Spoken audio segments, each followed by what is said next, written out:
усталость и желание завершить войну понятно. 3 года этого кошмара, огромный поток мигрантов, который покинул Украину, и огромный поток переселенцев, которые постоянно пополняются все новыми и новыми переезжающими украинцами из городов и сел, которые захватывают военные действия. Это непрекращающийся поток.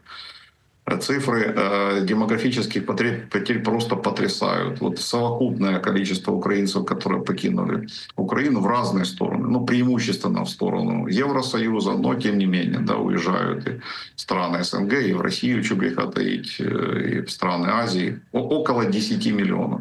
Около 10 миллионов.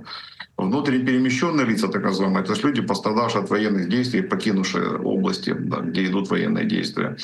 От 3 до 5. Цифры разнятся, потому что четкой верификации нет. Но в целом, конечно, это не просто усталость, это кризис будущего.